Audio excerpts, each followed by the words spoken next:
Ezekiel chapter 22. Jerusalem's sins. The word of the Lord came to me. Son of man, will you judge her? Will you judge this city of bloodshed? Then confront her with all her detestable practices and say, this is what the sovereign Lord says. O city that brings on herself doom by shedding blood in her midst and defiles herself by making idols, you have become guilty because of the blood you have shed and have become defiled by the idols you have made. You have brought your days to a close, and the end of your years has come. Therefore I will make you an object of scorn to the nations, and a laughingstock to all the countries. Those who are near and those who are far away will mock you, O infamous city, full of turmoil.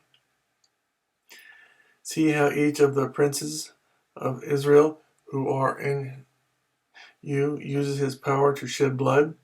In you they have treated father and mother with contempt.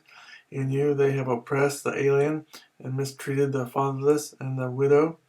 You have despised my holy things and desecrated my Sabbaths.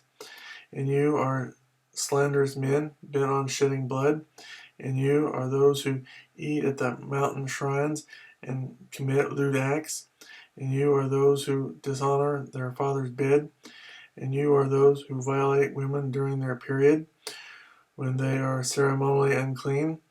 In you one man commits a detestable offense with his neighbor's wife, another shamefully defiles his daughter-in-law, and another violates his sister, his own father's daughter.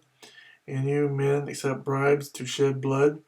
You take usury and excessive interest, and make unjust gain from your neighbors by extortion. And you have forgotten me, declares the sovereign Lord.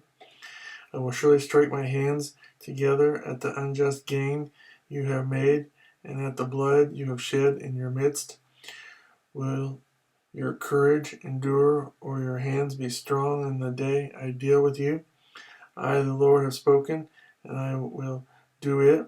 I will disperse you among the nations and scatter you through the countries, and I will put an end to your uncleanness. When you have been defiled in the eyes of the nations, you will know that I am the Lord.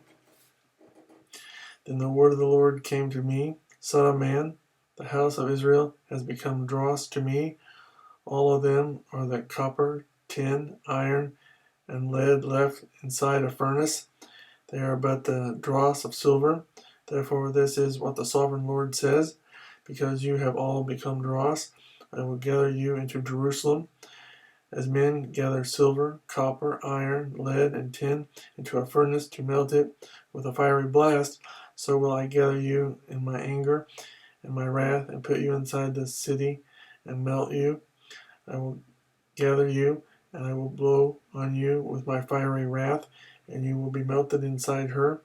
As silver is melted in a furnace, so you will be melted inside her, and you will know that I, the Lord, have poured out my wrath upon you.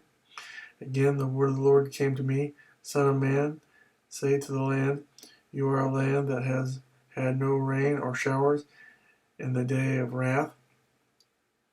There is a conspiracy of her princes within her, like a roaring lion tearing its prey. They devour people, take treasures and precious things, and make many widows within her.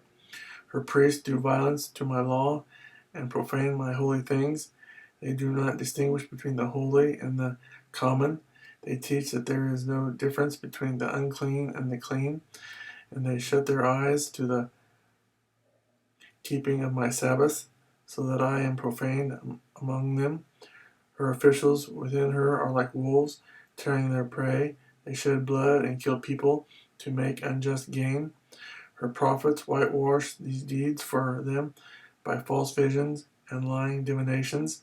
They say, this is what the sovereign Lord says, when the Lord has not spoken. The people of the land practice extortion and commit robbery.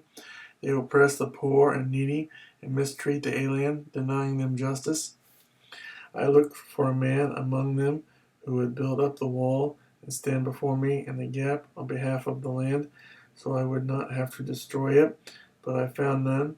So I will pour out my wrath on them and consume them with my fiery anger, bringing down on their own heads all they have done, declares the sovereign Lord.